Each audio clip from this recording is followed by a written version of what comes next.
So it's changing your perspective. Next slide, please. Yeah. We need to look at the world and from a different perspective. Some Christians, and I've met quite a few, are quite polarised, aren't they? They're entrenched in their opinions. They think they are 100% right, and if you don't agree with them, you are 100% wrong. And I think that seems to have got worse in the last few years. And I was once told by a friend of mine that I was entitled to my opinion, but I was wrong. She had the Holy Spirit inside her, so she was right. And therefore, I must be wrong. So it doesn't matter what the issue was, and it doesn't matter who was right or wrong in that context. She was unable to see from a different perspective. And if we think everyone has to change to come in line with us, you have to change to come in line with me, then it's me that needs some humility, and it's not a question of right and wrong. So as I said, I am a writer, and I've written these 3 novels. And it's taken me 9 years. For some of us here, our lives are judged in 3-year blocks. It's 3 years since Sweden, 6 years since India, 9 years since Ghana. And the person I was just telling you about then, I was in business with, and just before the Ghana conference, I came out of business with her. We had to unravel everything. And I was at a little bit of a crossroads. I didn't know where I was going to go, what I was going to do. And I came along to the seminar day, and Debbie was speaking, talking about our creativity. And it got me wondering where I was going to go. So just be careful about these seminar days. They can be dangerous. They can make you change direction and do silly things. So what God had for me next, I had no idea what was going to happen. And a few weeks later, I had an idea of writing a short story about Martha. And then I thought, well, Martha is mentioned 3 times in the Bible. It could be 3 short stories. So I started writing, and God gave me the first line. That's not happened for the other 2, and I struggled to get a first line for the others. But that first line stayed as the first line of Leaving Bethany. And it's a story of Martha in the Bible. And I thought I would finish at Pentecost. And then I thought, oh no, Pentecost is the start, not the end. So Pentecost is halfway through the first book. So if we could have the next slide, please. And I was thinking about reframing this narrative about Martha.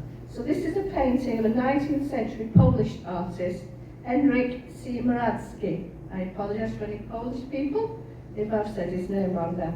So who is in this painting, and who can you see? See Mary? Martha's in the background.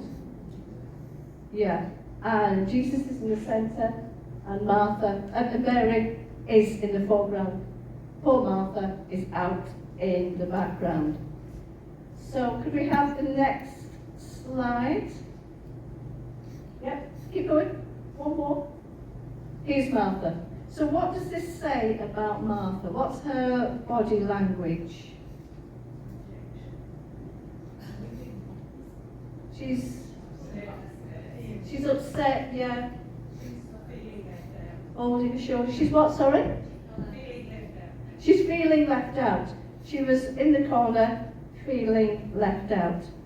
So in that main picture, who was the most important? Mary. So let's have the next, please. And there she is, Mary. So Mary is relaxed, isn't she? She's looking up adoringly at Jesus. Martha is looking down. Mary is quiet.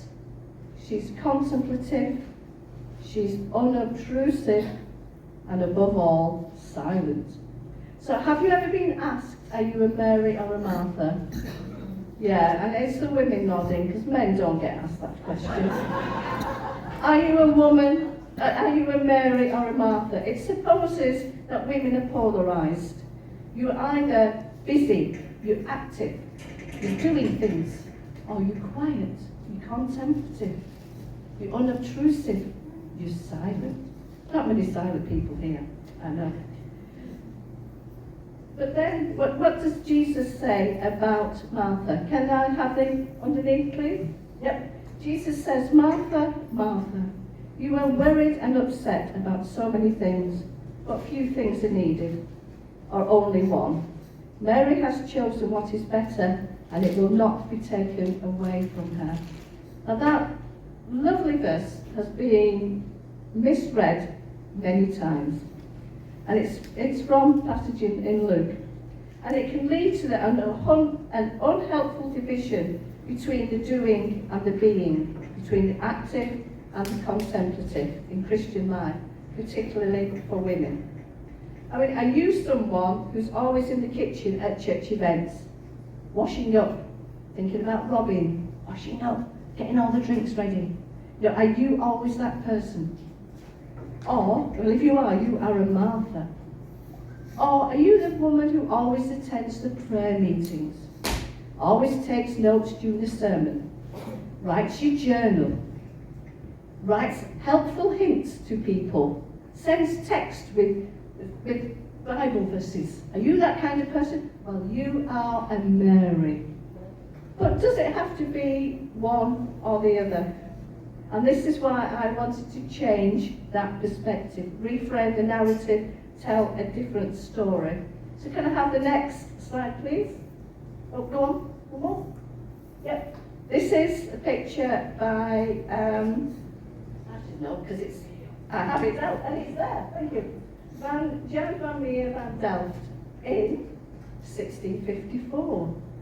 And this painting is about 300-400 years before the other one, but it shows a completely different story. So what can you notice about Martha this time? She's involved. She's at the back. She's at the back. At first I thought she was addressed, but it's a table. But she's there and she's looking at Jesus. And where's Jesus' attention? On Martha. Yeah. And he may be pointing to Mary, but his attention is definitely on Martha. And it shows a different relationship than the first painting. Martha is important in this painting. And if this incident of the first meeting of Martha and Mary and Jesus was all we had, we wouldn't have as much about Mary and Martha. And my book would be a very short book. But it is only the first scene. So let me go forward a bit. I don't want to give any spoilers to the story, but they have a brother called Lazarus. And something terrible happens to Lazarus. He's ill and he's died. I'm sorry to break that to you. And Jesus turns up 4 days later when Martha has written to him to ask Jesus, to plead with Jesus to come and heal her brother. She's heard or seen Jesus heal before, and he does not turn up. So can you imagine what she's feeling at this point? And she confronts Jesus again. She's done it before. I like this woman a lot. And Jesus isn't worried that Martha confronts him. He asks her if she believes. And her response shows the depth of her faith, her spirituality, and her wisdom. This is not a woman kept in the kitchen. And she says, can I have that? Yes, Lord. I have always believed you are the Messiah, the Son of God, the one who has come into the world. Now, I've been around Christian circles many years, and I've never heard this preached about. We hear about Peter's confession of faith. Martha says almost identical. Now, when I read this again, I thought, I'm sure that's not in the other Bible. So let me get my other Bible out. Oh, yeah, it's there. Let's check a different version. Maybe it's just this version. Oh, yes, it's in the other version as well. but we've kind of forgotten about it. When we talk about the healing of Lazarus, we kind of forget this, that Martha said that Jesus was the Messiah. And at the time when she was full of grief, at the time when she was angry, so she was angry with Jesus at this point, but she still said that he was the Messiah. So she didn't get this from being stuck in the kitchen, hearing snippets of Jesus' conversation. She was there at the feet of Jesus with Mary. So can I have the next slide? I went to a talk by these two women, Kate Bruce and Liz Shirley, and they were talking about preaching the women of the Bible. And of course, as you do, I bought us a copy and I got it signed. And Liz wrote, "Be open to reading stories afresh." And that's what I think I have been doing all these years, which I hadn't realised I had been doing. I was reading stories afresh. And they say in the book that often we might need to take off our rose-coloured glasses. One way of seeing things, the way of seeing things which says Martha is the doing person, Mary is the quiet contemplative person. We need to take off those rose-coloured glasses to tell a different story.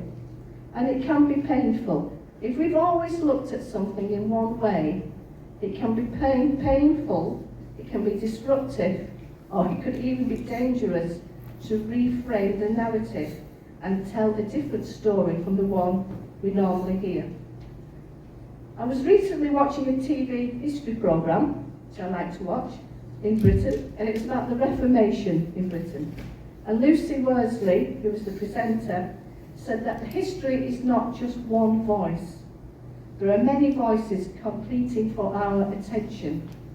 So rather than just tell one story of the Reformation, she told many different stories, many different voices. And we need to hear and attend to these voices, particularly women's voices which have been forgotten about.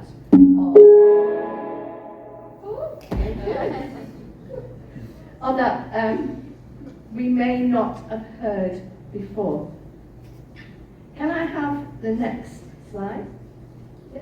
Tell you very, very quickly, because I know there's not much time, about some other women that I have been writing about. Changing the narrative, changing the story of the one most commonly used. As well as writing the novels, I do monthly blogs.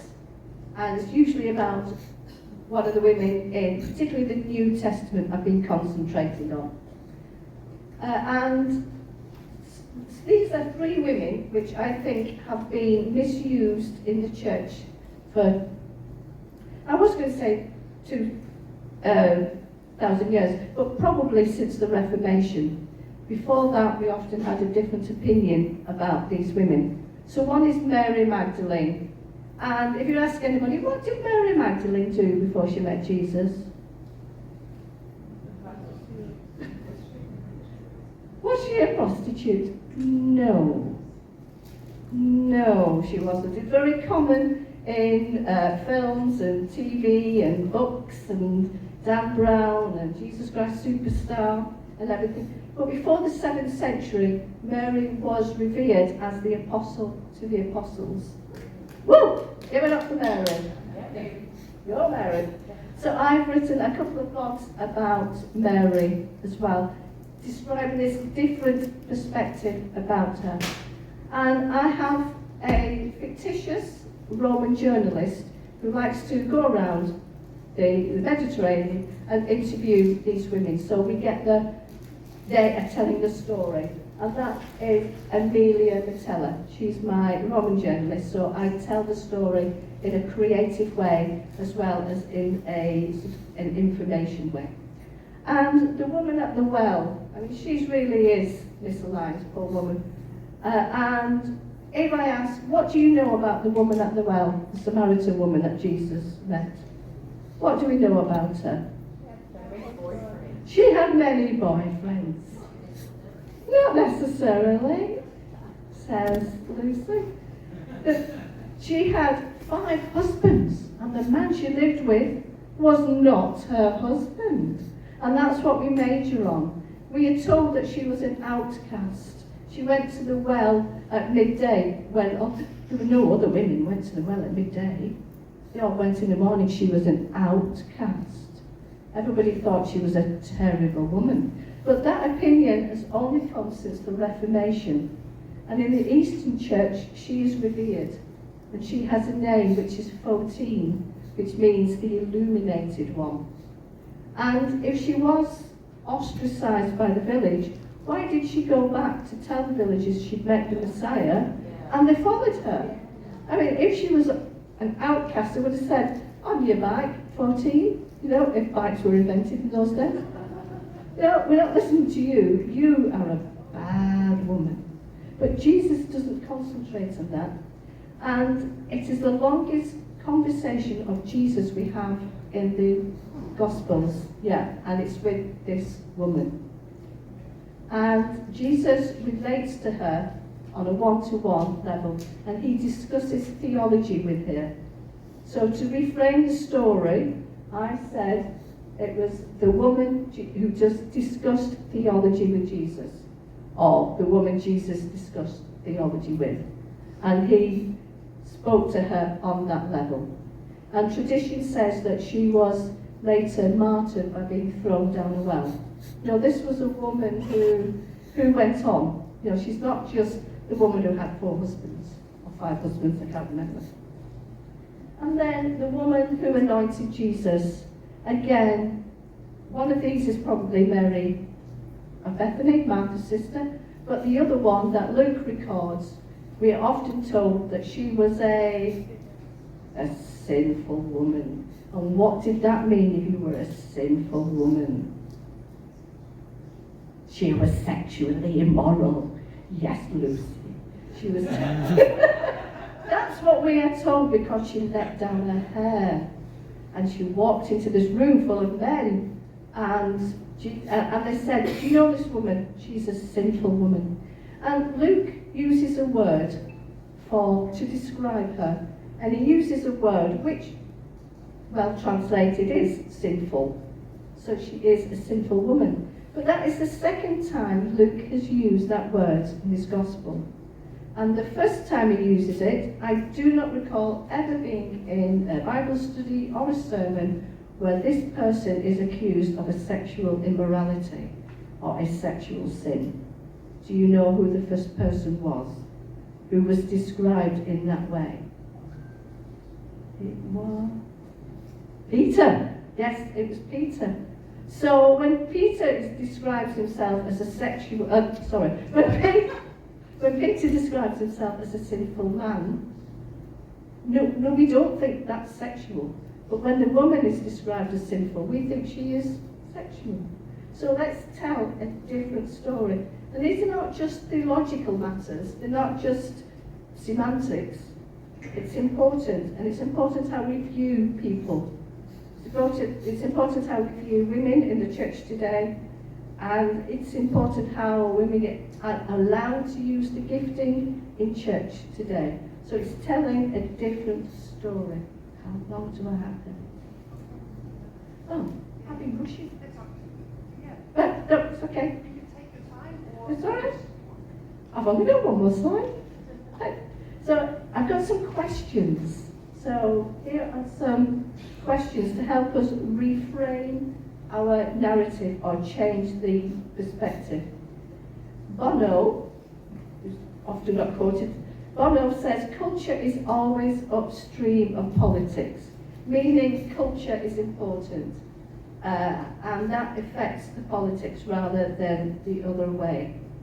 And we are called to look away from the obvious, to dig a bit deeper, to be archaeologists, to get to the root.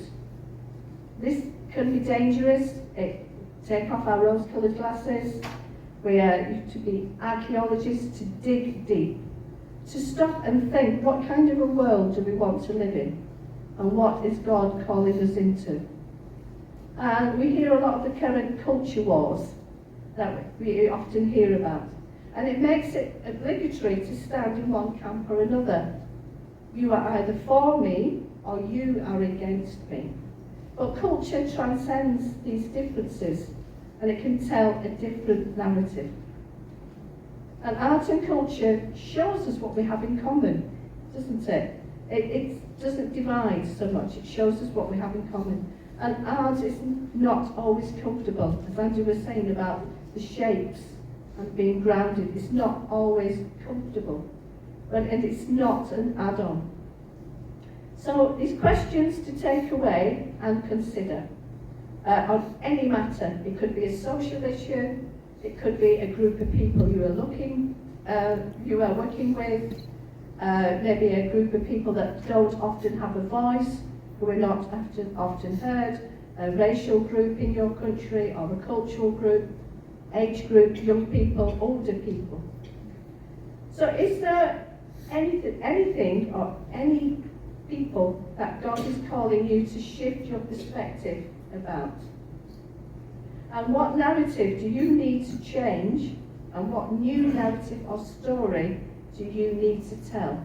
Is there something different that you want to tell? And how can you use your dance, your art, your music, your writing, how can you use that to tell a different narrative? So, thank you.